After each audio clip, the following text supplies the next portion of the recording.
देखने वाले हैं हिंदी व्याकरण को। इसमें आज हम एमपी टेट, यूपी टेट तथा सी टेट से रिलेटेड जितने भी फैक्ट बन सकते हैं हिंदी व्याकरण से संबंधित वो सब इस वीडियो में हम कवर करने वाले हैं। तो वीडियो बिना स्किप पूरा देखना है तथा अंत तक बने इस वीडियो हमारे साथ, क्योंकि यहाँ पर हिंदी का व्याकरण का एक एक पार्ट यहाँ से हम क्लियर करने वाले हैं। केवल यहाँ से फैक्ट टू फैक्ट ही हम देखने वाले हैं, क्योंकि क्वेश्चन कैसे पूछे जाते हैं तथा उसका क्या तरीका रहता है वो सब इस वीडियो में हम देखने वाले हैं। इसके पहले की वीडियो हिंदी साहित्य की मैंने बना दी है, वहाँ उसकी प्लेलिस्ट बनी हुई है, वहाँ से एक एक वीडियो देख लीजिए, बहुत ही इंपॉर्टेंट रहने वाली है। तो चलिए देख लेते हैं यहाँ से हिंदी व्याकरण। व्याकरण की यानी कि क्या है, भाषा के शुद्ध या अशुद्ध का ज्ञान कराने का जो साधन है वो व्याकरण कहलाता है। ठीक है, यानी भाषा के शुद्ध या अशुद्ध का ज्ञान कराने का साधन क्या कहलाता है, व्याकरण कहलाता है। ठीक है, व्याकरण का वर्गीकरण देख लीजिए। व्याकरण के वर्गीकरण चार प्रकार से हो सकता है: वर्ण विचार, शब्द विचार, वाक्य विचार या पद विचार। यानी कि वर्ण, शब्द, वाक्य और पद, यानी भाषा की सबसे छोटी इकाई क्या है यहाँ पे, वर्ड है। ठीक है, और दूसरी अगर पूछी जाए यानी कि सार्थक इकाई पूछ ली है, अगर भाषा की सार्थक इकाई पूछी जाए तो शब्द लगाना है आपको। ठीक है, दो क्वेश्चन यहाँ से इंपॉर्टेंट है कि भाषा की सबसे छोटी इकाई तो वर्ड तथा सबसे छोटी सार्थक इकाई पूछी जाए तो वो शब्द कहलाएगी। ठीक है, यहाँ से ये पॉइंट इंपॉर्टेंट है। नेक्स्ट पॉइंट कौन सा इंपॉर्टेंट है वो देख लेते हैं। ये रहा यहाँ से, वर्णमाला क्या है, वर्णों के क्रमबद्ध व व्यवस्थित समूह को वर्णमाला कहते हैं। ये क्वेश्चन रीट में आया था अभी 2021 वाले में। ठीक है, क्या आया था, वर्णमाला के यानी कि ऐसे क्वेश्चन दिया था तो उसमें केवल एक व्यवस्थित था, एक अलग क्रमबद्ध था, और ऐसे ऑप्शन थे। ठीक है, तो उसमें क्या था, अगर व्यवस्थित, क्रमबद्ध और व्यवस्थित समूह को ही वर्णमाला कहते हैं, ये याद रखना। ठीक है, दोनों इकट्ठे होने चाहिए आपस में। ठीक है, क्रमबद्ध एवं व्यवस्थित समूह को वर्णमाला कहते हैं, तो ये पॉइंट इंपॉर्टेंट है यहाँ से। नेक्स्ट क्या है, वर्ण। वर्ण क्या है, कुल 13 स्वर हो गए, यहाँ पर कुल 13 हैं। वैसे स्वर पूछे जाए तो कितने, 11 स्वर हैं। ठीक है, कुल 13 हो गए। व्यंजन कितने, 33। अगर क्वेश्चन पूछा जाए तो स्वर कितने, तो 11 स्वर और व्यंजन 33 हैं। ठीक है, कैसे हैं स्वर 11, 4 ह्रस्व हैं, 7 दीर्घ। ठीक है, ये कैसे कितने हो गए आपके, 11 हो गए। ह्रस्व क्या होता है, एक मात्रिक होता है, दीर्घ द्विमात्रिक और प्लुत त्रिमात्रिक होता है। ठीक है, एक मात्रिक का मतलब इसमें एक मात्रा का समय लगता है। ठीक है, और दीर्घ, दीर्घ में 2 मात्रा का समय लगता है, इसमें प्लुत में 3 मात्रा का समय लगता है। ठीक है, ये यहाँ से हो गया। यहाँ से क्या है, यहाँ इधर की साइड देख लीजिए, व्यंजन। व्यंजन कहते हैं जिसके उच्चारण में अन्य ध्वनि यानी कि स्वर की आवश्यकता हो तो उसे हम व्यंजन कहते हैं। यदि स्वर की आवश्यकता पड़ेगी तो उसमें व्यंजन होगा, स्वर में केवल स्वर ही रहेगा। ठीक है, इसमें क्या, व्यंजन वाले में स्पर्श, स्पर्श व्यंजन कितने होते हैं, 25 होते हैं। क से म तक जितने भी वर्ड हैं वो सब स्पर्श व्यंजन है। ठीक है, अंतस्थ व्यंजन कौन से, 4 हैं। कौन कौन से, यद लव, ये इंपॉर्टेंट है। ठीक है, अंतस्थ व्यंजन की संख्या पूछ ली थी 4, कौन कौन से, यद लव। ऊष्म कौन से, ये भी 4 हैं, स ह। ठीक है, ये याद रखना, ये भी इंपॉर्टेंट। संयुक्त, संयुक्त भी 4 हैं। छत्रज्ञ स्र, ये ठीक है, यानी कि क्षत्रिय और त्र, ज्ञ और स्र, ये याद रखना। ठीक है, स्र, ये 4 इंपॉर्टेंट थे। ठीक है, सदा, ये वाला सदा है। ठीक है, नेक्स्ट यहाँ से पॉइंट देख लेते हैं कौन सा है, ये रहा यहाँ से। ठीक है, क्षत्रज्ञ सदा, ये थे। उच्चिप्त और द्विगुण कौन कौन से, ये वाले दो उच्चिप्त और द्विगुण हैं। ठीक है, नेक्स्ट यहाँ से कौन सा इंपॉर्टेंट है पॉइंट, अयोगवा। अयोगवा कौन कौन से होते हैं, अनुस्वार यानी अंग और विसर्ग। अयोगवा भी 2 होते हैं, अनुस्वार और विसर्ग होते हैं। ठीक है, ये अयोगवा होते हैं। और संयुक्त कौन से हैं, संयुक्त स्वर अ या ए से मिलकर बनेगा, ये हो गए संयुक्त स्वर। और ओ और औ, ये मिलके कौन से होंगे, संयुक्त स्वर हैं। यानी में कौन कौन से आते हैं, प्लस उ ऐसे करके संयुक्त मिला के बन रहे हैं, तो ये संयुक्त स्वर होगा। ठीक है, अयोगवा याद रख रहे हैं, 2 हैं, अंग और आह वाला यानी विसर्ग और अनुस्वार, ये 2 अयोगवा हो गए। नेक्स्ट पॉइंट कौन सा इंपॉर्टेंट बनने वाला है वो देख लीजिए यहाँ से। उच्चारण स्थान के आधार पर ये यहाँ से देख लीजिए कौन कौन से इंपॉर्टेंट है। अ और आ ये कंठ से बोले जाते हैं। ठीक है, अ और आ। ओ और औ ये कंठोष्ठ हो गया। ठीक है, ई और ई ये तालु हो गया। अंग ये नासिका से, आ ये कंठ से बोला जाता है। उ और बड़ा ऊ ये ओष्ठ से, और रे ये मूर्धा से बोली जाती है। ए और ऐ ये कंठ और तालु से बोले जाते हैं। ठीक है, कैसे बोले जाते हैं ये यहाँ से देख लीजिए। क वर्ग के जितने हैं वो सब कंठ से, च वर्ग के तालु से, ट वर्ग के मूर्धा से, त वर्ग के दंत से, प वर्ग के ओष्ठ और तालु से बोले जाते हैं। ठीक है, कैसे बोले जाते हैं वो देख लेते हैं हम सबसे पहले। क वर्ग में कौन कौन से आते हैं, जैसे क ख ग घ या ये सब क वर्ग में आएंगे। इसकी ट्रिक क्या है, अकुह विसर्जनीय नाम कंठ, यानी अ और क वर्ग के, अ और क वर्ग के, अकुह यानी ह विसर्ग, ये सब किससे बोले जाएंगे, कंठ से बोले जाएंगे। अ का वर्ग के जितने भी हैं और ह और विसर्ग वाले सब कंठ से बोले जाएंगे, ठीक है। इचु ईसा नाम तालु, ई से स्टार्ट होंगे यानी ई, च वर्ग, य और सा नाम यानी स, ये सब किससे बोले जाएंगे, तालु से बोले जाएंगे, ठीक है। ऐसे ही ट्रिक है यानी कि सबकी, ठीक है। लृट रसाड़ा मूर्धा, लृत लसा नाम दंत, ठीक है। उपपद्मानीय नाम ओष्ठ, ऐसे ओष्ठ से यानी प वर्ग के जितने वो ओष्ठ से बोले जाएंगे, प के ओष्ठ से बोले जाएंगे, ठीक है। ऐसे इनकी ट्रिक है, ये प वर्ग के ओष्ठ से बोले जाएंगे, ठीक है। ऐसे इनकी याद रख लेना, ठीक है। एक बार मैं बता दे रहा हूँ, सब वीडियो को रिपीट कर आवाज़ सुन लेना केवल, ठीक है। क वर्ग के कौन सी ट्रिक है, अकुह विसर्जनीय नाम कंठ, अ क और ह, ठीक है, और विसर्ग, ये सब कंठ से बोले जाएंगे। इच्विसानम तालु, ई और च, य और ये स, ये सब किससे बोले जाएंगे, तालु से, ठीक है। ट का क्या हो गया, ऋटुरसाणाम मूर्धा, ट ऋटु यानी कि ऋषि, और ट और रसाणाम र, ये सा, ठीक है। ये सब किससे बोले जाएंगे, ये बोले जाएंगे मूर्धा से, ठीक है। यानी कि स ये वाला यहाँ पे आ गया, ये वाला सा इसमें आ जाएगा, ठीक है, यानी कि दंत मूर्धा में। और त यानी दंत वाला में क्या आएगा, ल तो लसानाम दंत, यानी ल और त और ल, ल तो लसानाम, ठीक है। ये वाला सा इसमें आ जाएगा, ठीक है, लसानाम दंत, ठीक है।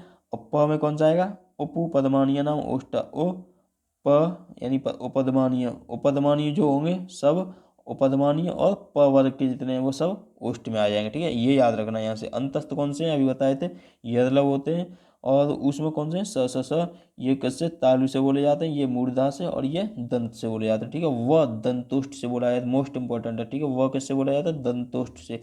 ह किससे बोला जाता है, कंठ से बोला जाता है। ये मोस्ट इंपॉर्टेंट टॉपिक था, यहाँ से हमने क्लियर कर लिया, ठीक है। मात्रा या उच्चारण के आधार पर 3 प्रकार के होते हैं, कौन कौन से, ह्रस्व, दीर्घ और प्लुत, वो हमने देख लिए थे, ठीक है, ऊपर ही अभी। कैसे क्या है ये, जीव के आधार पर 3 है, कौन से, अग्र, पश्च और मध्य है। यहाँ से याद रखना, मध्य पूछा जाता है, ठीक है। मध्य में कौन सा आता है, तो अ आता है, ठीक है।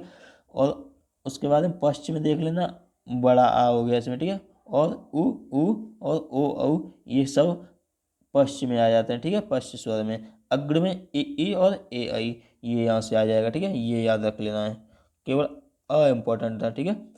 नेक्स्ट पॉइंट कौन सा इंपॉर्टेंट है, जैसे ये देख लीजिए, मुख के आधार पर 4 प्रकार है, कौन से, अर्ध विवृत, विवृत, अर्ध संवृत और संवृत, ये हो गया, ठीक है। अर्ध विवृत में क्या आ जाएगा, अ आई औ, ये आ जाएंगे, ठीक है। और विवृत में आ जाएगा, अर्ध संवृत में आई और ओ, और संवृत में ई और उ, ये यहाँ से आ जाएंगे संवृत में, ठीक है। संवृत में ये वाला, ठीक है, इंपॉर्टेंट ये बन सकता है यहाँ से, संवृत और अर्ध संवृत, ठीक है। विवृत में आ केवल आ जाएगा यहाँ से, ठीक है। ये यहाँ से देख लेना है। नेक्स्ट पॉइंट कौन सा है, ओष्ठ के आधार पर, ओष्ठ के आधार पर कौन से है, ये इंपॉर्टेंट नहीं है, ठीक है, ज़्यादा इंपॉर्टेंट नहीं है, इसे देख लेना है इसी पीडीएफ से, ठीक है, वीडियो पोस्ट करके यहाँ से देख लेना, ठीक है। नेक्स्ट यहाँ से व्यंजन, व्यंजन में कौन सा है, च वर्ग को स्पर्श संघर्षी व्यंजन भी कहा जाता है। जो च वर्ग है उसे क्या कहा जाता है, स्पर्श संघर्षी व्यंजन। जबकि क वर्ग को स्पर्शी व्यंजन की श्रेणी में रखा गया है, यानी क वर्ग जो है स्पर्शी और च वर्ग को स्पर्श संघर्षी व्यंजन, ठीक है, अलग अलग है, ठीक है, दोनों ऐसे याद रखना। यह और वह को अर्ध स्वर कहते हैं, ये इंपॉर्टेंट है, यहाँ से पॉइंट ये रख देना याद, ठीक है। यह और वह क्या है, अर्ध स्वर है। और नेक्स्ट पॉइंट कौन सा इंपॉर्टेंट है, र को लुंठित या प्रकंपित वर्ण कहते हैं, ठीक है। और ल को पार्श्विक वर्ण कहते हैं, ये मोस्ट इंपॉर्टेंट पॉइंट है, यहाँ से ये याद रखना है, कौन कौन से, ये देख लीजिए यहाँ से, ये वाले, यह, ये इतना इम्पोर्टेंट है, ठीक है, यहाँ से याद रखें। य व अर्धस्वर, र को लुंठित या प्रकंपित, ल को पार्श्विक, ढ और ढ को द्विगुण या उच्चिप्त, उस व्यंजन को संघर्षी व्यंजन कहते हैं। इतना याद रखना है, ठीक है। वत्सलीय व्यंजन न हो गया यहाँ पे, ठीक है। ये इंपॉर्टेंट थे पॉइंट। नेक्स्ट पॉइंट कौन सा इंपॉर्टेंट है, ये देख लेना, यानी स्वर तंत्रियों के आधार पर कौन कौन से, अघोष और सघोष, ठीक है। सघोष को हम क्या कहते हैं, सघोष को घोष भी कहते हैं हम उसे, ठीक है।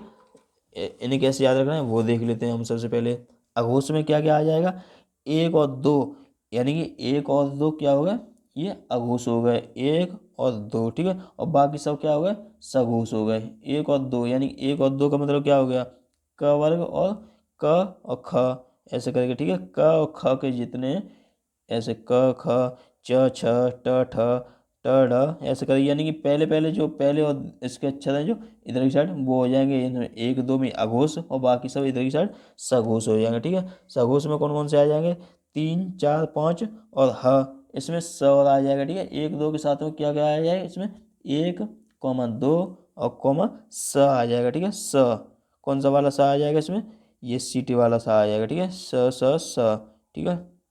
तीनों सा इसमें आ जाएंगे, ठीक है। स और ये स, ठीक है। तीनों स इसमें आ जाएंगे, ठीक है। और उसके बाद ह उसमें उधर पहुंच जाएगा, ठीक है।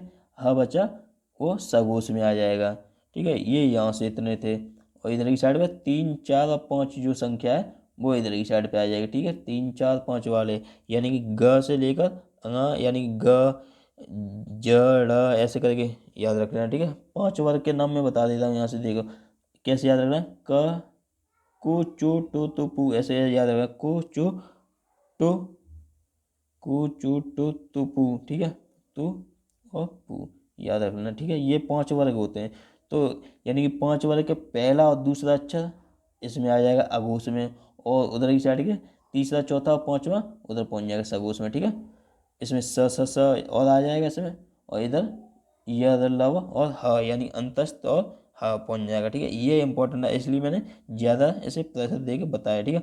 अल्पप्राण और महाप्राण देख लीजिए यहाँ से। अल्पप्राण और महाप्राण क्या है, अल्पप्राण और महाप्राण, इसमें कौन सा होता है अल्पप्राण में, इसमें होता है 1 3 5, यानी 1 3 5, और प्रत्येक वर्ग का यानी कि 1 3 5 हो गया। और अंतस्थ यानी कि यदलव, यदलव जो है वो मिलकर अल्पप्राण कहलाते हैं, ठीक है। उसमें 2 4 दूसरा और चौथा वर्ड और स और ह मिलके ये महाप्राण कहलाते हैं, ठीक है। दूसरा और चौथा और ह मिलके ये महाप्राण, ठीक है।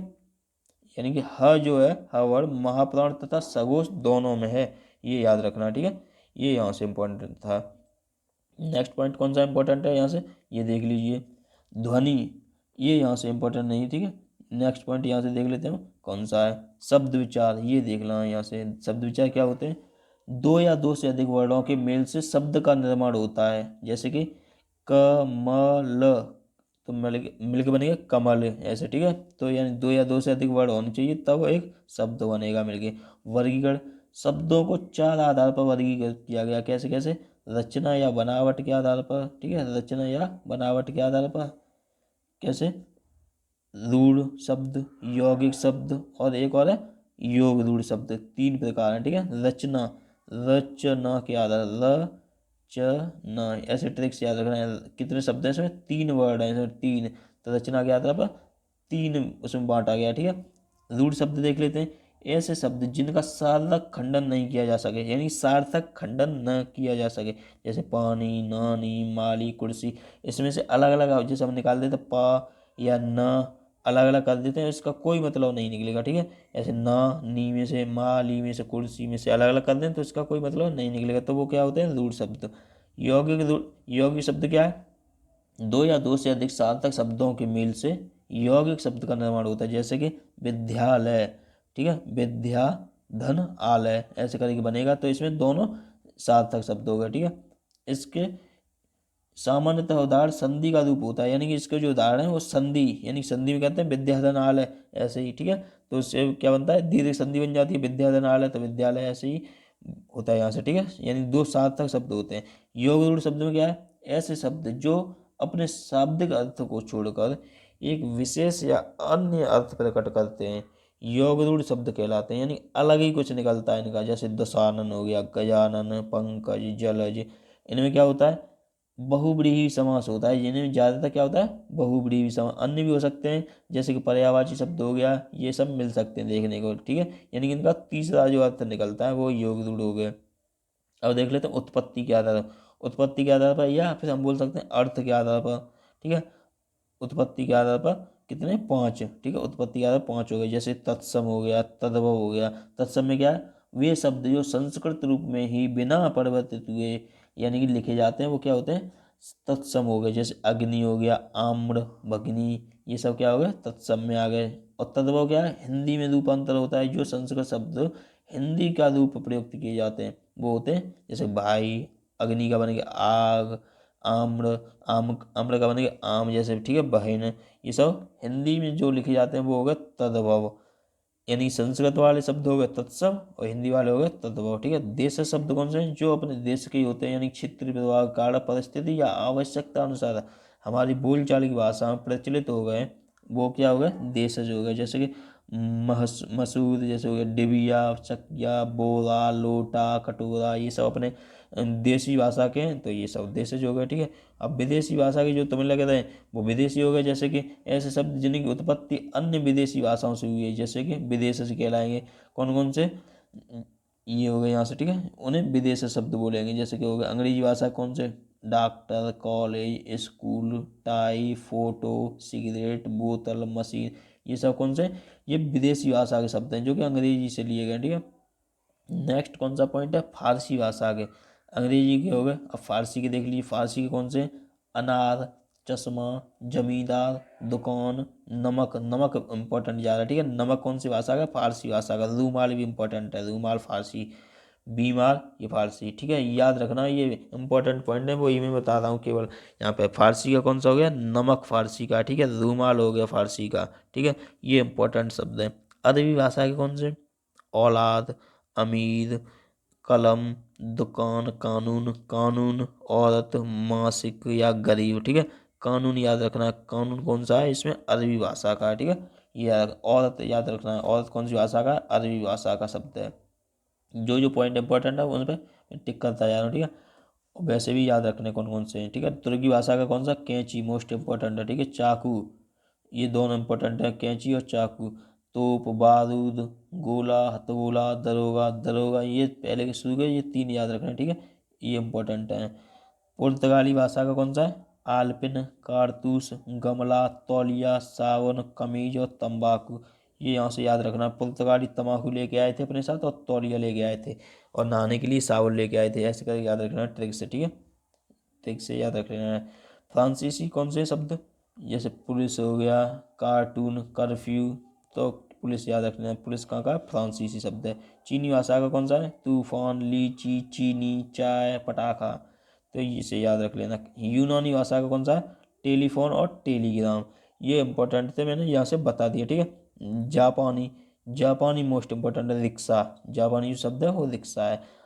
अब जो कई मिश्रण से बने हैं वो कौन कौन शब्द हैं, जैसे रेलगाड़ी है, संकर शब्द कहलाते हैं। जो दो या दो से अधिक भाषाओं के मिलकर बने वो संकर शब्द कहलाते हैं। कौन कौन से, जैसे कि रेलगाड़ी हो गया, डाक खाना हो गया, डाक खाना क्या है, हिंदी डाक हो गई, खाना अरबी हो गया। ऐसे ही रेल यात्री, रेल अंग्रेजी, यात्री संस्कृत, ऐसे करके। ठीक है, अस्त्र गैस में संस्कृत, अंग्रेजी, रक्तदान हो गया, ये हो गया यहाँ से, ऐसे याद रख लेना है। ठीक है, अर्थ के आधार पर कितने होते हैं, अर्थ के आधार पर दो वेद होते हैं। कौन कौन से, सार्थक और निरर्थक। सार्थक में कौन कौन से आ जाएंगे इसमें, सार्थक में पर्यायवाची हो गया, विलोम हो गया, ये हो गया, ये सब सार्थक में आ जाएंगे। इधर निरर्थक जो है ये सब उसमें आ जाएंगे, निरर्थक में। ठीक है, सार्थक शब्द वे होते हैं जिनका कोई अर्थ अवश्य होता है, ये तो आपको पता ही है। ठीक है, रूपांतर या प्रयोग के आधार पर विकारी और अविकारी, ये यहाँ से देख लीजिए, विकारी या अविकारी, ऐसे शब्द जिन पर लिंग, वचन, कारक के अनुसार परिवर्तन या विकार उत्पन्न होता है वे विकारी। ऐसे शब्द जिन पर लिंग, वचन, कारक, कार्य के अनुसार कोई परिवर्तन नहीं होता है वो अविकारी। विकारी के चार भेद हो गए, कौन कौन से, संज्ञा, सर्वनाम, विशेषण और क्रिया। और अविकारी के क्रिया, विशेषण, संबंध बोधक, समुच्चय बोधक और विस्मयादि बोधक, ये चार भेद हो गए। ठीक है, शब्द शक्तियाँ क्या है इनकी, शब्दों के स्थिति का वर्णन करने के लिए तीन शब्द शक्तियाँ बताई गई, कौन सी, अभिधा, व्यंजना और लक्षणा, ये इंपॉर्टेंट नहीं है। ठीक है, नेक्स्ट देख लीजिए यहाँ से, वचन पे आ जाइए। यहाँ से आओ, वचन के माध्यम से हम किसी वस्तु या पदार्थ की संख्या का बोध करते हैं।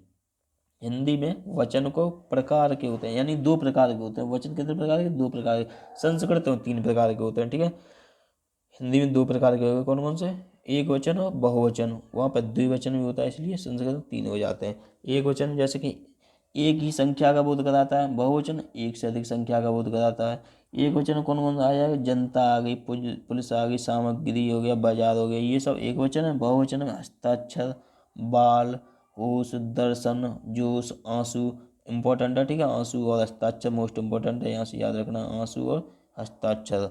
यहाँ पे एक वचन वाले में जनता और पुलिस, ये इम्पोर्टेंट है, ठीक है। बाजार भी आ जाता है, कभी कभार पूछ लिया जाता है, ठीक है। नेक्स्ट कौन सा है यहाँ से इम्पोर्टेंट, वचन के नियम देख लीजिए।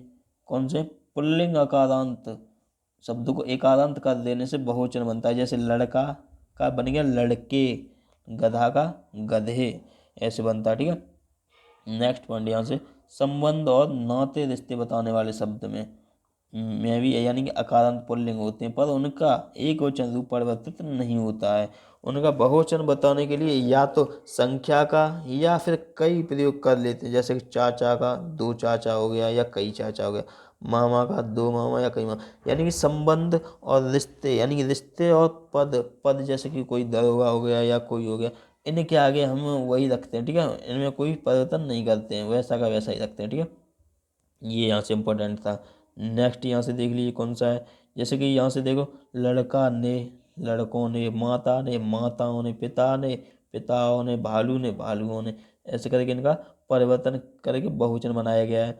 नेक्स्ट है अकारांत स्त्रीलिंग शब्द, ठीक है। बात का हो गया बातें, रात का रातें, लेखक लेखिका का लेखिकाएं, बालिका का बालिकाएं, यानी कि इसमें क्या ए लग गया है और अकारांत में, और आकारांत में ए हो गया, ठीक है। ऐसे याद रखना है। यहाँ पे इकारांत और इकारांत का यूज करके स्त्रीलिंग शब्दों में बनाना है। जैसे यहाँ लगा दिया जाता है, जैसे तिथि का तिथियाँ, रीति का रीतियाँ, स्त्री का स्त्रियाँ, नदी का नदियाँ या नदियों, ठीक है। चिड़िया का चिड़िया, ऐसे करके बन जाता है। ये चिड़िया मोस्ट इम्पोर्टेंट, ठीक है। चिड़िया जो है इम्पोर्टेंट है। यहाँ से इकारांत शब्द का यूज करके भैया बनाए गए, ठीक है। अब उकारांत का यूज करके कैसे बनाए गए वो देख लीजिए। यहाँ पे उ प्लस ए हो जाता है, ठीक है। बहू का बहु है, ऋतु का ऋतु है, वधु का वधु है, वस्तु का वस्तु है। ये इंपॉर्टेंट थे, ठीक है, पॉइंट यहाँ से मैंने जो बताया अभी, ठीक है। नेक्स्ट कौन सा है, कुछ शब्दों के साथ अन्य शब्दों का प्रयोग कर बहुवचन में परिवर्तित किया। जैसे छात्र का हो गया छात्रा, जैसे कुछ अलग से जोड़ दिया जाता है, जैसे गण, वर्ग, जन, वृंद, लोग, दल, ये जोड़कर भी बनाए जा सकते हैं, ठीक है, बहुवचन। ये यहाँ से याद रखना है। नेक्स्ट पॉइंट कौन सा है, यहाँ से देख लीजिए। यहाँ से बाग में अनेकों फूल हैं, ये गलत है, ठीक है। बाग में अनेक फूल हैं, ऐसे करके यहाँ से बनाना, ठीक है। एक का बहुवचन जो होता है अनेक ही होता है, एक का बहुवचन अनेक, ना कि अनेकों, यहाँ से, ठीक है। यहाँ से सम्मानजनक अगर स्थिति है कोई, जैसे महात्मा गांधी का हो गया, महात्मा गांधी एक महान पुरुष थे, मेरे पिता आ रहे होंगे। सम्मानजनक स्थिति के लिए हमेशा बहुवचन का यूज करते हैं, ठीक है। यहाँ से बहुवचन का हो गया। जैसे सहायता हो गया, प्राण हो गए, आंसू, दर्शन, हस्ताक्षर, बाल, होश, ये इंपॉर्टेंट है, मोस्ट इंपॉर्टेंट। ये सदैव बहुवचन में यूज होता है, ठीक है। एक वचन में यूज होने वाले शब्द जैसे वर्षा हो गया, जनता, हवा, पुलिस, बाजार, भीड़, आग, सेना, ये सब एक वचन में होते हैं, ठीक है। सोना, माल, सामग्री, ये यहाँ से ये पॉइंट यहाँ से याद रखना, ठीक है। सदैव बहुवचन में यूज होने वाले और एक वचन में यूज होने वाले कौन कौन से हैं, ठीक है। ये पॉइंट यहाँ से याद रखने हैं आपको। नेक्स्ट है संज्ञा पे आ जाइए अब। संज्ञा, किसी व्यक्ति, वस्तु या स्थान या जाति भाव के नाम को संज्ञा कहते हैं। जैसे कि राम, आगरा, कुत्ता, भलाई आदि, ये सब क्या हो गया, संज्ञा हो गया, ठीक है। व्युत्पत्ति के आधार पर तीन प्रकार की होगी, कौन कौन से हो गए, व्यक्तिवाचक, जातिवाचक और भाववाचक, ठीक है। इनमें देख लीजिए अब कौन कौन से हैं, इसमें अंतर है वो। व्यक्तिवाचक में क्या आ जाएगा, एक ही विशेष नाम का, जैसे कि राम हो गया, आगरा हो गया, यानी एक ही विशेष नाम होना चाहिए, ठीक है। वो सब क्या है व्यक्ति में। जातिवाचक में क्या होगा, एक विशेष वर्ग का नाम होगा, जैसे लड़का हो गया, लड़का में कोई भी लड़का आ सकता है। जानवर में आ गया, कई प्रकार के जानवर, कौन से जानवर की बात करें, पहाड़, कई पहाड़ हैं, ठीक है। कुत्ता में जैसे कि अगर हम कुत्ते का टॉमी वगैरह बोल देते, टॉमी जैसे बोल देते हैं, तो ये व्यक्तिवाचक में आ जाएगा। कुत्ता ही अगर बोलते हैं तो ये जातिवाचक में आएगा, ये अलग प्रकार से होगा, ठीक है। जैसे पहाड़ हो गया तो ये जातिवाचक, माउंट एवरेस्ट हम बोल देते हैं तो ये किस में आ जाएगा, ये व्यक्तिवाचक में आ जाएगा, ठीक है। ऐसे याद रखना है। भाववाचक में क्या है, भाव निकल रहा होगा, किसी भाव या दशा गुण अवस्था का नाम, जैसे कि अपनापन, अच्छाई, बचपन, भलाई, ठीक है। तो ये सब क्या है भाववाचक, यानी कोई भाव निकल रहा होगा। लेकिन भाव क्या होता है, जिससे हम छू नहीं सकते, यानी कि ठीक है छू नहीं सकते तो वो क्या हो गया भाव हो गया, ठीक है। जैसे लड़का वगैरह ये सब है तो इन्हें हम छू सकते हैं, और लेकिन हम अपनापन को नहीं छू सकते, अच्छाई को, किसी की बचपन को, भलाई को इन्हें छू नहीं सकते, तो ये क्या हो गया भाव हो गया, ठीक है। समूहवाचक क्या होता है, समूह का बोध कराने वाले, जैसे सेना, भीड़, बाजार, सामग्री, गुलदस्ता, ये समूहवाचक हो गए। द्रव्यवाचक में क्या आएगा, प्रत्येक वह वस्तु जिसे नापा तौला जा सके, जैसे तेल, दूध, तांबा, सोना, ये सब क्या होगा, ये सब द्रव्यवाचक होगा, ठीक है। ये पॉइंट यहाँ से इंपॉर्टेंट थे, ठीक है, यहाँ से याद रखने इतने। नेक्स्ट है यहाँ से भाववाचक, संज्ञा बनाना। भाववाचक मैंने अभी बताया था कैसे बनाए जाते हैं, जैसे आव लगा दिए, जैसे तो, पन, अन, एमा, आई, ता या हट, ये सब लगा के क्या बन जाता है, ये सब लगा भाववाचक बन जाए, यानी प्रत्यय जो होते हैं उन्हें लगा के हम भाववाचक बना सकते हैं। जैसे अपना से अपनापन, पुरुष से पुरुषत्व, सुंदर से सुंदर, ऐसे इसे देख लेना, ठीक है। सर्वनाम देख लीजिए, अब सर्वनाम कितने हैं, 11। सर्वनाम के प्रकार कितने हैं, 6 प्रकार हैं, ठीक है। कौन कौन से, संज्ञा के स्थान पर प्रयुक्त होने वाले शब्द को हम सर्वनाम कहते हैं, ठीक है। जैसे कि राम खाना खाता है, राम क्या हो गया यहाँ पे, संज्ञा हो गई, संज्ञा यानी कि राम की जगह पे हम क्या लगा दें, वह खाना खाता है, तो वह क्या हो गया, सर्वनाम हो गया, ठीक है।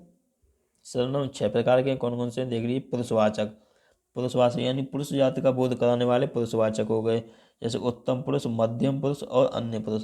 उत्तम कौन है, मैं और हम, यानी मैं उत्तम हूँ, तुम मध्यम हो, वह और यह, ये वे सब अन्य है, ठीक है। कैसे याद रखना है कि मैं क्या हूँ, मैं उत्तम हूँ और तुम मध्यम हो, और बाद बाकी सब अन्य में आ जाएंगे, ठीक है। ट्रिक से याद रख लेना। निश्चयवाचक क्या है, सांकेतिक रूप है, निकटवर्ती के लिए यह, दूरवर्ती के लिए वह, ये याद रखना, ठीक है। प्रश्नवाचक में कौन क्या आ जाएगा, अनिश्चयवाचक में कोई या कुछ आ जाएगा, ठीक है। और निजवाचक में अपना या आप या खुद, स्वयं, जैसे कि इसका भी चलो बता देते हैं, जैसे कि कोई या कुछ आ जाए, ठीक है, ये अनिश्चय हो जाएगा उसमें। जैसे कि कोई आ रहा है तो पता नहीं कौन आ रहा है, ठीक है, तो अनिश्चय हो गया। यहाँ पर निजवाचक में मैं अपना काम खुद कर लेता हूँ, यानी कि ऐसे, या आप, अपने के अर्थ में यानी जो प्रयुक्त होगा वो सब निजवाचक में आएगा, ठीक है। वह आप काम खुद कर लेता है, वह अपना काम खुद कर लेता है, ऐसे करके इसे देख लेना, ठीक है। नेक्स्ट कौन सा है यहाँ से, ये रहा संबंधवाचक, संबंध का बोध कराने वाले, जैसे कि जो या सो लगाएगा तो वो क्या होगा, संबंधवाचक होगा, ठीक है। नेक्स्ट पॉइंट है यहाँ से सर्वनाम। सर्वनाम में 7 यानी संख्या जो थी कौन कौन सी थी, इनमें संबोधन नहीं होता है, बस ये इतना याद रखना, ठीक है। यानी कि सर्वनाम में कारक की संख्या तो 7 होती है, इनमें संबोधन नहीं होता है। जैसे 8 कारक हैं तो इसमें से सर्वनाम में केवल 7 ही कारक हैं, संबोधन नहीं है। परीक्षा के उपयोगी प्रश्न कौन से हैं, यानी बन सकते हैं यहाँ से, जैसे सर्वनाम कितने प्रकार हैं, 6 प्रकार। सर्वनाम की संख्या कितनी है, 11 है। मैं, तुम, ये कौन है, उत्तम, और मैं क्या है इसमें, उत्तम है, ठीक है। मैं उत्तम, तुम मध्यम, बाकी सब अन्य पुरुष, ठीक है। ये यहाँ से इम्पोर्टेंट है, ठीक है। वह वहाँ खड़ा है में प्रयुक्त सर्वनाम है, यानी कि ये यहाँ से इम्पोर्टेंट क्वेश्चन थे, ठीक है। नेक्स्ट क्या है, विशेषण। विशेषण क्या होता है, संज्ञा, सर्वनाम, शब्दों की विशेषता या गुण या अवगुण बताने वाले को हम क्या कहते हैं, विशेषण कहते हैं। कौन कौन से होते हैं, विशेषता क्या बताते हैं, विशेष्य या उद्देश्य की या विधेय की। विशेष्य या उद्देश्य क्या होता है, जिसकी विशेषता बताई जा रही है वो उद्देश्य हो गया विशेष्य। विधेय क्या होता है, जो विशेषता बताई गई है वो हो गया विधेय है, यानी कि यहाँ पे जैसे विधेय क्या मान सकते हैं हम, यहाँ पे विधेय मान सकते हैं, जैसे कि कर्ता, कर्ता क्या हो गया यहाँ पे, उद्देश्य हो गया, कर्ता क्या हो गया, उद्देश्य हो गया, ठीक है। और बाद बाकी का जो हो गया यानी कर्म वगैरह, ये सब क्या आ जाएगा, विधेय में आ जाएंगे, ऐसे याद रखना, ठीक है। कर्ता उद्देश्य हो गया और बाद बाकी सब विधेय में आ जाएंगे। नेक्स्ट है सार्वनामिक विशेषण। ऐसे सर्वनाम शब्द जो विशेषण के रूप में प्रयुक्त हों, यानी कि मौलिक सार्वनामिक विशेषण, वह लड़का सुंदर है, यह घोड़ा मेरा है, तो इसमें क्या है, यह और वह क्या है, सार्वनामिक विशेषण है, ठीक है। कौन सा, मौलिक, मौलिक सार्वनामिक विशेषण। यौगिक सार्वनामिक विशेषण कौन सा है, ऐसा या वैसा लगाया जाए तो इसमें यौगिक हो गया। ऐसा मकान नहीं देखा, वैसा आदमी आज तक नहीं देखा, ये सब यौगिक सार्वनामिक विशेषण है। अब गुणवाचक विशेषण पे आ जाइए यहाँ से। दशा, अवस्था, रूप, रंग, आकार, स्थिति की विशेषता जो बताएगा वो होगा गुणवाचक विशेषण, ठीक है। जैसे कि सर्वाधिक, छोटा, पतला, काला, मोटा, नाटा, ये सब क्या होगा, गुणवाचक होगा। ठीक है, संख्यावाचक देख लीजिए, और संख्यावाचक विशेषण में क्या होगी, संख्या का बोधक किया जाएगा इसमें। ठीक है, जैसे कि निश्चित संख्या में 1 2 3 4 या फर्स्ट सेकंड थर्ड ऐसे करके।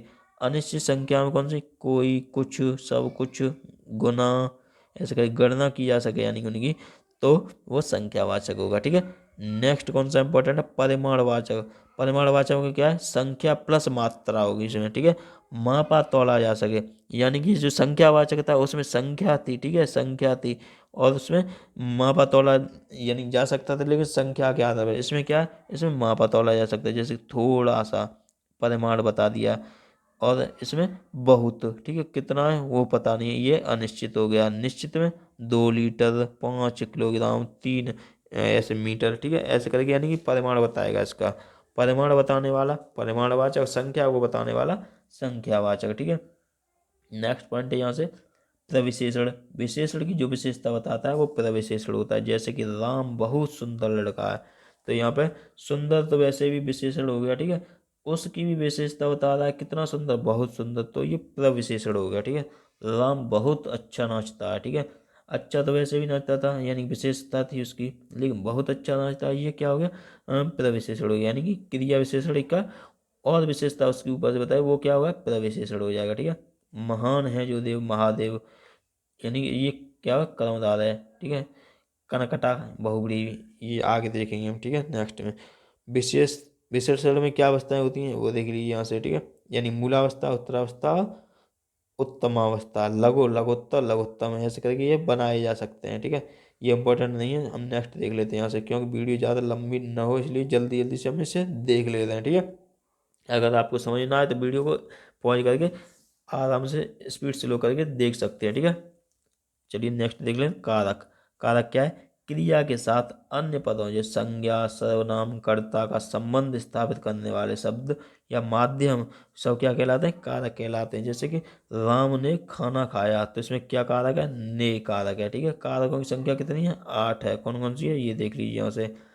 कर्ता ने, यानी कर्ता ने, कर्ता आएगा तो कर्ता के साथ ने, कर्म को करण से के द्वारा। ठीक है, संप्रदान के लिए अपादान से अलग होना, संबंध काकी के दादी रे, संबोधन हे वो अरे, ये सब इसमें आ जाता है। ठीक है, ये 8 प्रकार के हो गए। ठीक है, तो ये यहाँ से इम्पोर्टेंट है, ये याद रख लेना। ठीक है, इसमें पूछा जाता है बार बार, जैसे कि ये क्वेश्चन है यहाँ पे, राम ने खाना खाया, तो कौन सा कारक है, कर्ता कारक है इसमें। ठीक है, इसमें करण कारक है, कौन सा कर्म कारक है, ये सब पूछ लिए जाते हैं। ठीक है, कौन से अपादान कारक है, जैसे कि पेड़ से पत्ते गिरते हैं, गिर रहे हैं, तो क्या होगा यहाँ से, अपादान, अलग ही तो हो रहे हैं, पेड़ से पत्ते गिरते हैं तो अपादान कारक हो गया। ऐसे क्वेश्चन पूछ लिए जाते हैं। ठीक है, जैसे कि नेक्स्ट यहाँ से देख लीजिए कौन सा है, नेक्स्ट है नोट। यहाँ से देखिए, नोट क्या है, करण कारक में जो उपकरण या साधन के रूप में प्रयुक्त होता है, जबकि जो से है, जो जबकि से अलगाव की स्थिति में अपादान कारक को प्रदर्शित करता है। ठीक है,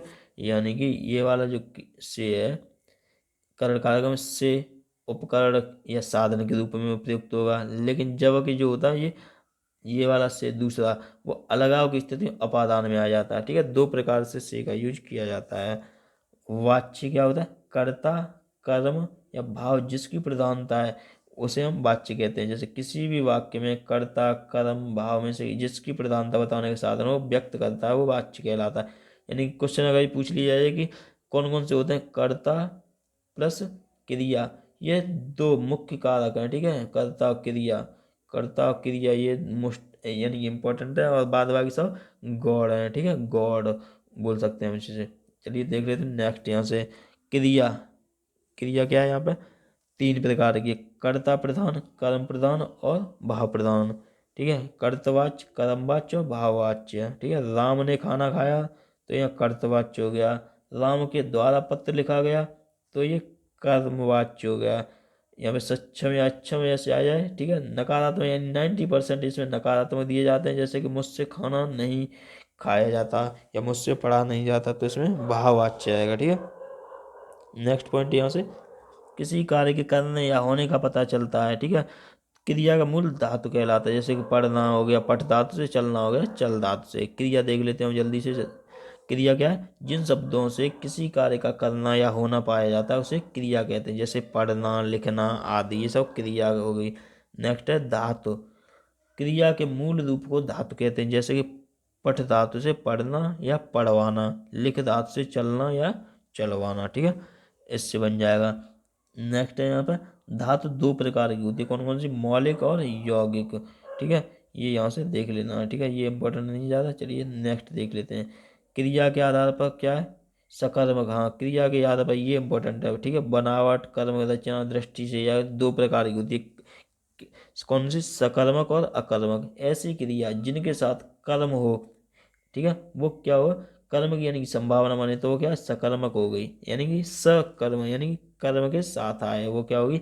सकर्मक। जैसे कि यानी कि जवाब मिल जाए, क्या या किसको, जैसे पूछने पर जवाब मिल जाए तो क्या होगी? सकर्मक। जैसे राम फल खाता है, वह गाता है, तो इसमें क्या है? राम फल खाता है, क्या खाता है? तो फल खाता है, तो यहाँ पे यानी कि जवाब मिल गया, तो यानी कि सकर्मक क्रिया। वह गाता है, क्या गाता है? गीत गाता है, यानी संभावना है गाना गाने की, तो यहाँ पर सकर्मक क्रिया होगी। अकर्मक क्या होगी? नहीं कर्म, यानी कर्म नहीं होगा ऐसी क्रिया, ठीक है, कर्म की संभावना भी नहीं होती। जैसे वह रोता है, क्या रोता है? पता नहीं क्या रोता है।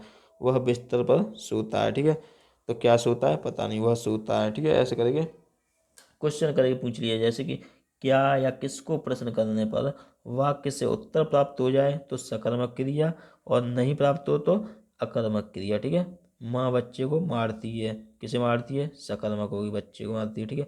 प्रयोग के आधार पर, प्रयोग के आधार पर ये देख लीजिए यहाँ से, ये सही है, इंपॉर्टेंट है, ठीक है। प्रेरणार्थक, प्रेरणार्थक क्रियाओं से तात्पर्य ऐसी क्रिया जिसके द्वारा कर्ता को प्रेरित किया जा रहा हो या प्रेरित हो रहा हो, यानी कि इसमें क्या होता है?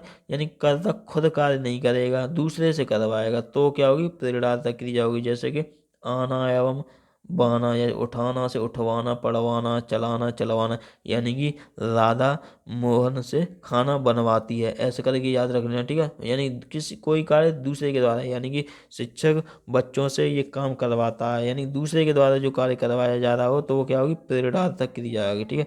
नेक्स्ट है नाम धातु। नाम धातु यानी कि इंपॉर्टेंट नहीं है, चलिए नेक्स्ट देख लेते हैं यहाँ से।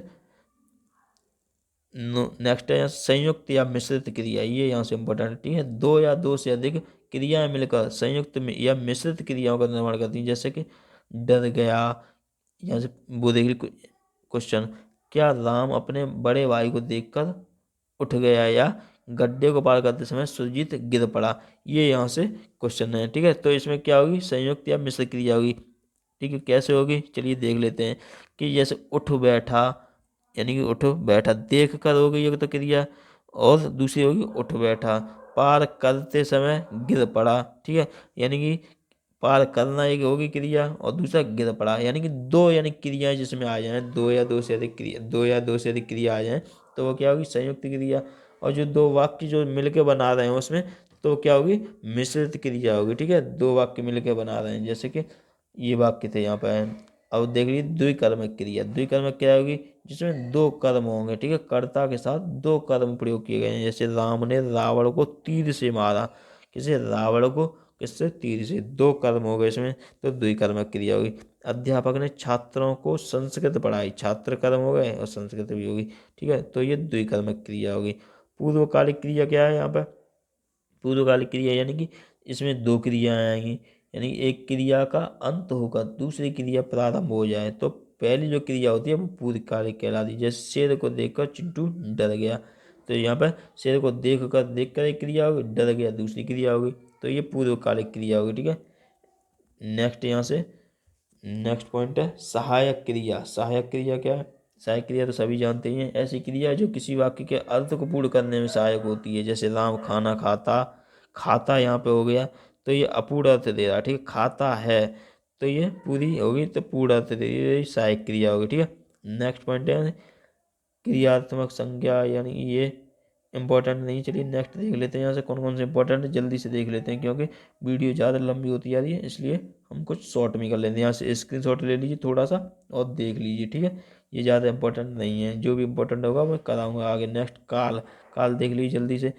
क्रिया, के करने से या होने से जो समय का बोध होता है वो काल कहलाता है। काल 3 प्रकार के होते हैं, कौन कौन से, ये मोस्ट इंपॉर्टेंट है इसलिए मैं करा रहा हूँ यहाँ पे, ठीक है। वर्तमान काल, वर्तमान काल में क्या होता है, वर्तमान काल में यानी पहला होता है सामान्य वर्तमान। इसमें क्या क्या होता है, इसकी ट्रिक याद रखनी, ता है ती है ते है, यानी कि राम खाना खाता है, वह खाना खाता है, तो ये क्या होगा, ता है ती है ते है, यानी कि इसमें सामान्य वर्तमान।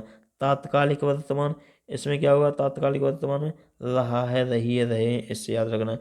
पूर्ण वर्तमान में, पूर्ण वर्तमान जो होगा उसमें क्या होगा, इसमें काल पूरा हो चुका होगा, यानी कि राम खाना खा चुका है, ठीक है, ये पूर्ण वर्तमान हो गया। अगर पूछ लिया जाए कि अपूर्ण वर्तमान क्या है, अपूर्ण वर्तमान या फिर तात्कालिक कोई है कहते हैं, ठीक है। पूर्ण वर्तमान तो ये हो गया खा चुका है, अपूर्ण वर्तमान इसे ही कहेंगे, ठीक है, रहा है, रही है, रहे वाले को। संदिग्ध वर्तमान में क्या होता है, ता होगा, ती होगी, ते होंगे, ये लगाता है, तो ये संभाव्य यानी संदिग्ध वर्तमान होगी, ये इंपॉर्टेंट है, ठीक है। संभाव्य वर्तमान में शायद लगाता है, शायद या हो सकता है या संभवतया ऐसे आता है, तो ये संभाव्य वर्तमान है, ठीक है। नेक्स्ट है यहाँ से एक और होता है आज्ञार्थक वर्तमान, उसमें आज्ञा दी जाती है, जैसे कि राम तुम पढ़ाई करो, ऐसे करके ये आज्ञार्थक वर्तमान हो गया।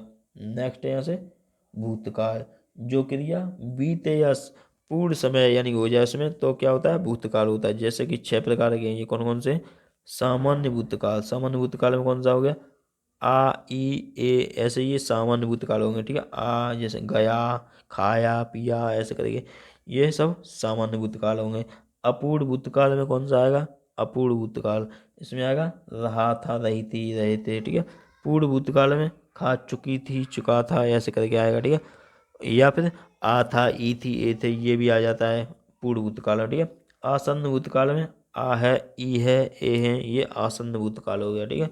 संदिग्ध भूतकाल में आ होगा, ई होगी, ए होंगे, ये सब संदिग्ध भूतकाल में आ जाएंगे, ठीक है।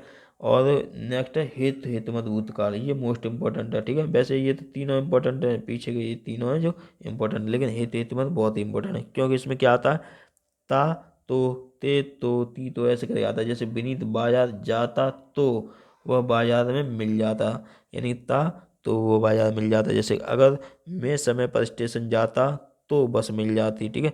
अगर तुम जाते तो वह तुमको मिलता, ऐसे करके ये हेते तुम्हारे ता ती तो ऐसे करके आता, ठीक है। ये याद रखना। भविष्य काल पे आ जाइए अब, जो क्रिया आगे के यानी आगे जो समय आने वाला है उसके बारे में बोध कराए तो भविष्य काल हो गई। जैसे कि इसमें सामान्य भविष्य काल में क्या आएगा, गा गी गे लगाएगा। संभाव्य भविष्य काल में शायद, शायद लगाएगा, ठीक है, शायद, संभवतया, ऐसे, ठीक है। तो वो क्या होगा, संभाव्य भविष्य काल। हेत हेतुमत में वही वाला है जो उसमें था, हेत हेतुमत भविष्य काल में क्या होगा, यानी कि इसमें भी ये वही ट्रिक रहेगी, गा तो, गी तो, गे तो, ठीक है। गा, गा के बाद तो, ऐसे करिए, ठीक है। कैसे याद रखना है, जैसे कि वर्षा अच्छी होती तो फसल अच्छी होगी, अ, जैसे कि तुम आओगे तो मुझे बदला हुआ पाओगे, यानी कि गा तो ऐसे करके इसमें आता है, ठीक है।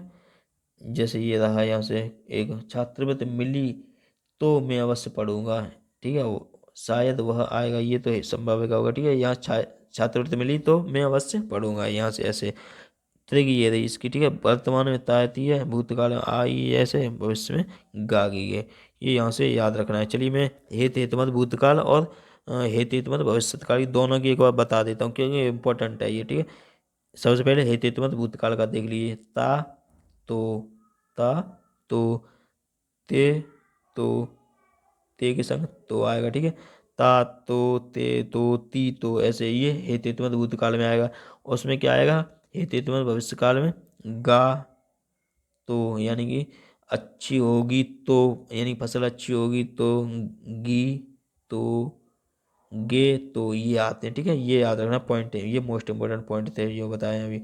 नेक्स्ट जैसे अव्यय या अविकारी शब्द, इसमें क्या है, ऐसे शब्द जिनमें लिंग वचन कारक काल इत्यादि में परिवर्तन करने के कारण कोई भी परिवर्तन न हो तो अविकारी कहलाएंगे, ठीक है। अविकारी यानी कि लिंग वचन कारक काल के आधार पर कोई परिवर्तन उनमें नहीं होगा तो वो अव्यय या अविकारी शब्द कहलाएंगे।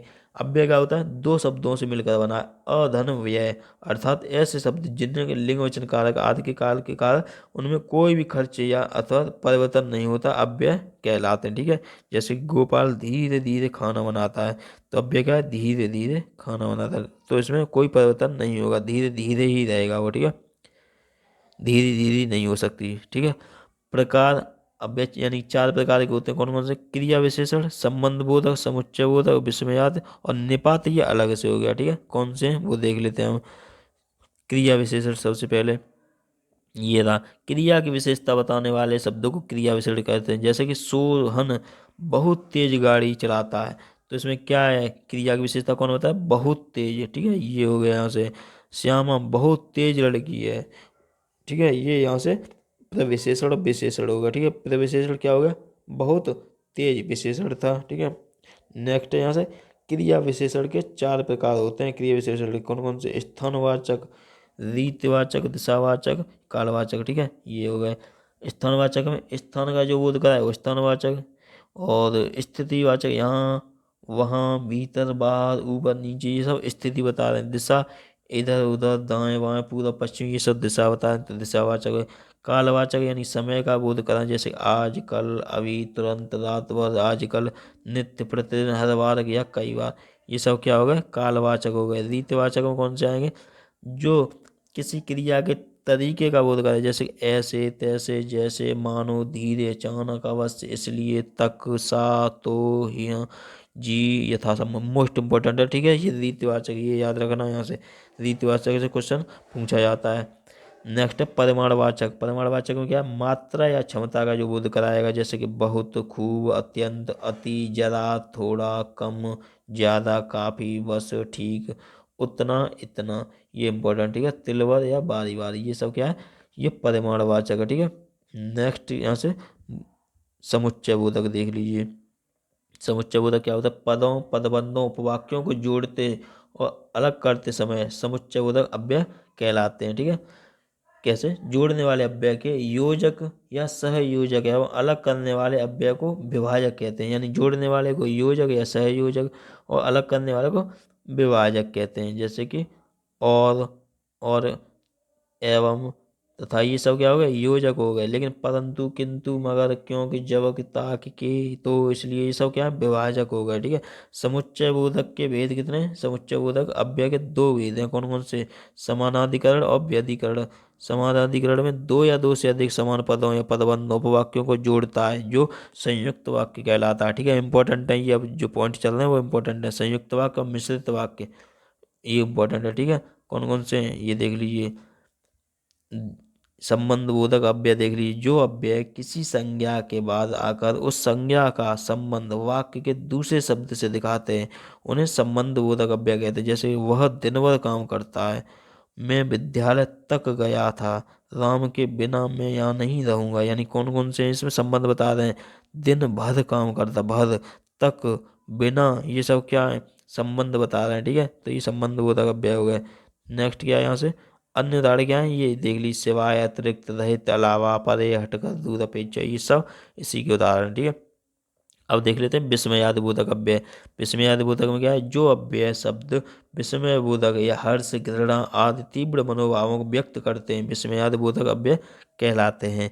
अरे, जैसे अरे के पीछे जो डंडा लगा, विस्मयादि बोधक वाला वो हो गया। ठीक है, यह क्या हुआ, सदैव पूर्ण विराम का प्रयोग होगा। ठीक है, संबंध बोधक अव्यय कहलाएंगे। जैसे कि उदाहरण देख लीजिए, हे प्रभु। ठीक है, हे प्रभु, अरे बाप रे, आह, या, और मोस्ट इम्पोर्टेंट एक और पॉइंट है, कौन सा, कॉमा लगाता, कॉमा। ठीक है, कॉमा जो लगाएगा वो किस में लगाएगा, विस्मयादि बोधक में लगाएगा। ठीक है, यहाँ पर नहीं दिया गया, लेकिन कॉमा वाला जो शब्द होता है वो विस्मयादि बोधक कहलाता है। ठीक है, मोस्ट इम्पोर्टेंट है, यहाँ से याद रख लेना।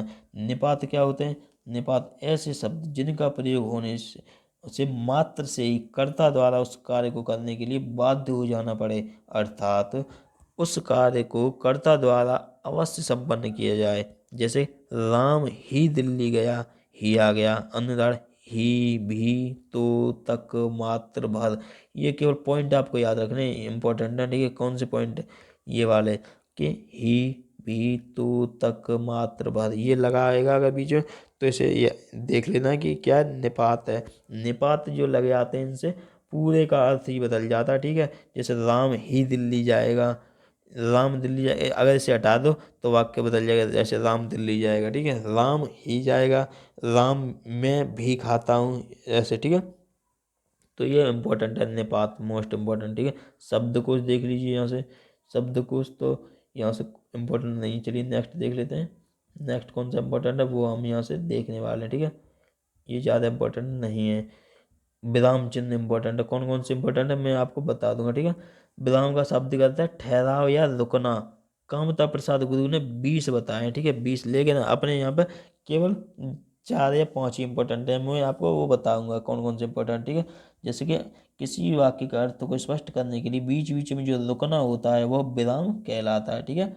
यानी विराम या ठहराव को हम क्या कहते हैं, विराम चिन्ह कहते हैं। कौन कौन से वो देख लेते हैं अपने यहाँ पे इंपॉर्टेंट कौन कौन से बनने वाले हैं, ठीक है। कामता प्रसाद गुरु ने तो 20 बताए, लेकिन यहाँ पे पूर्ण विराम, अर्ध विराम, अल्प विराम और प्रश्नवाचक चिन्ह और विस्मयादि बोधक, ये केवल इतने 5 पढ़ने हैं हमको, ठीक है।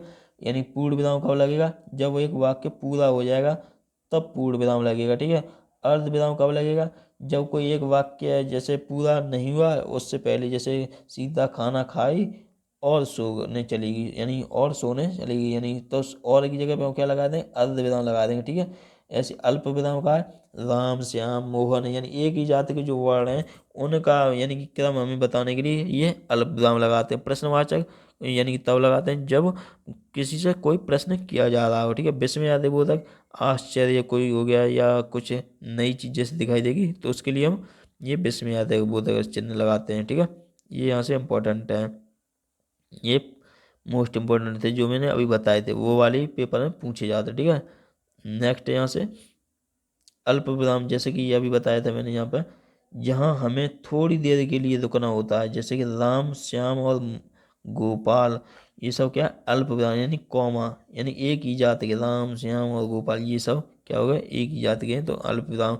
अर्ध विराम जो बताया था मैंने अभी, जब परीक्षा में उत्तीर्ण हुआ यानी थोड़ी देर के लिए रुके तो ये तो खुशियां मनाएगी, ठीक है। अपेक्षा अधिक देर रुकना पड़ेगा, यानी अल्प विराम की अपेक्षा थोड़ी देर रुकना पड़े ज़्यादा, तो अल्प विराम यानी अर्ध विराम हो गया, ठीक है। पूर्ण विराम यानी पूर्ण वाक्य हो जाए पूरा, तो ये यानी कि हिंदी हमारी राष्ट्रभाषा, पूर्ण विराम हो गया या पूर्ण वाक्य हो गया तो पूर्ण विराम, ठीक है। अपूर्ण विराम ये इंपॉर्टेंट नहीं है, जो इंपॉर्टेंट थे मैंने बता दिए, ठीक है। आप अगर स्क्रीनशॉट लेना चाहें तो यहाँ से स्क्रीनशॉट ले सकते हैं, ठीक है। ये लीजिए यहाँ से। नेक्स्ट है यहाँ से, हाँ ये याद रखना है यहाँ पर, पृथ्वीराज दासों की बुक कौन सी है, चंद्रवत राय, ठीक है। ये यहाँ से याद रखना है, ठीक है। चंद्रवत राय कौन सी है, पृथ्वीराज दासो, चंद्रवत राय की प्रसिद्ध कृति है, यानी चंद्रवत राय ने कौन सी लिखी थी, पृथ्वीराज दासो, ठीक है। ये यहाँ से इंपॉर्टेंट है। नेक्स्ट पॉइंट कौन सा होगा वो हम यहाँ से देख लेते हैं, ये यहाँ से इम्पोर्टेंट नहीं है, ठीक है। जो जो इम्पोर्टेंट वाक्य है, वाक्य देख लीजिए, या कौन से शब्द प्लस शब्द मिलके क्या बनाएंगे, वाक्य बनाएंगे, ठीक है। शब्दों का सार्थक समूह वाक्य कहलाता है। दो या दो से अधिक शब्दों का वह सार्थक समूह किसी न किसी भाव को प्रकट करता है। जैसे आचार्य विश्वनाथ जी के अनुसार वाक्य के 5 घटक या भेद हैं, ठीक है। कौन कौन से, सार्थकता, योग्यता, निकटता, आकांक्षा, अन्वित, ठीक है। ये हैं जो जो इम्पोर्टेंट है वो केवल बताते चल रहा हूँ मैं। यहाँ से ये इम्पोर्टेंट रहने वाला है कि वाक्य के अंग तो हैं, भेद हैं, लेकिन क्या है, राम खाना खाता है, ये याद रखना है। कौन सा मैं बताऊंगा वो देख लेना। यहाँ से राम क्या हो गया, यहाँ पे उद्देश्य हो गया, ठीक है। खाना खाता है ये विधेय हो गया, ठीक है। उद्देश्य राम है तो ये क्या हो गया, उद्देश्य का विस्तार हो गया, ठीक है। और ये यहाँ पे खाना खाता है तो ये विधेय का विस्तार हो गया, ठीक है। तो ये मोस्ट इम्पोर्टेंट है, ठीक है। यहाँ पे जो उद्देश्य होगा वो उद्देश्य का विस्तार, यानी आगे के जो हो गया, जैसे मोहन, उस मोहन उसका भाई है, यानी कि मोहन सोहन का भाई है, तो यानी मोहन जो आगे का जो वाक्य होगा वो क्या होगा, उसका विस्तार बताइए। जैसे मनोज, यहाँ से देख लीजिए, मैं यहाँ से एक एक पॉइंट क्लियर कर दूं यहाँ से क्योंकि मोस्ट इम्पोर्टेंट है। मनोज, मनोज का भाई, मनोज का भाई, ठीक है, मनोज का भाई श्याम पौराणिक पुस्तकें पढ़ता है, मनोज का भाई श्याम पौराणिक पुस्तकें पढ़ता है, ठीक है। तो ये क्या हो गया, मनोज का भाई जो हो गया वो क्या हो गया, उद्देश्य का विस्तार हो गया।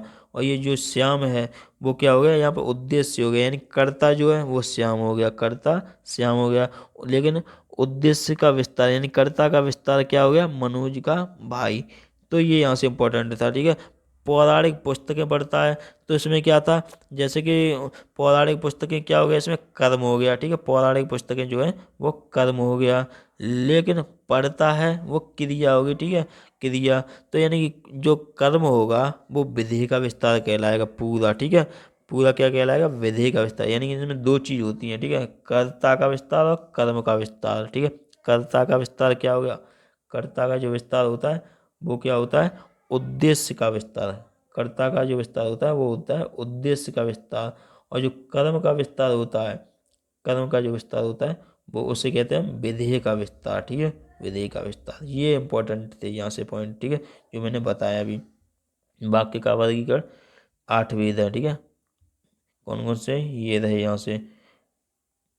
पहला है विधिवाचक, यानी साधारण जो वाक्य होता है, जैसे दोहन गाना गाता है। निषेधात्मक हो गया, इसमें नहीं लगाएगा। प्रश्नवाचक में क्वेश्चन पूछा जाएगा। विस्मयादिबोधक में संबोधन वाला चिन्ह आता है। आदेशात्मक में किसी को आज्ञा दी जाती है, जैसे कि तुम जाओ या तुम बैठो, ऐसे करके, ठीक है। संदेहवाचक में संदेह रहता है, शायद लगाएगा उसमें, ठीक है, शायद वह बीमार है। इच्छावाचक में इच्छा प्रकट की जाएगी, जैसे ईश्वर तुम्हें सफलता दे, ठीक है, ये इच्छावाचक है। संकेतवाचक में संकेत दिया होगा, जैसे कि सूर्य पूर्व से निकलता है या तुम इधर बैठो, तो ये क्या है, संकेत दे दिया गया, ठीक है। रचना के आधार पर या बनावट के आधार पर हम ऊपर देख चुके हैं। क्या ट्रिक बताई थी मैंने रचना की, 3 अक्षर है तो 3 ही हो गए, ठीक है, 3 भेद हो गए इसके, सरल, संयुक्त और मिश्रित वाक्य, जो कि ऊपर बता दिए गए, ठीक है। नेक्स्ट यहाँ से इतने ही थे, यहाँ पे मोस्ट इंपॉर्टेंट ये थे। मैंने 1 घंटे की पूरी वीडियो में पूरा सब कुछ बता दिया है इसमें, ठीक है। अगर समझ में ना आए तो 1-2 बार वीडियो को रिपीट करके आसानी से देख लेना अच्छे से, ठीक है।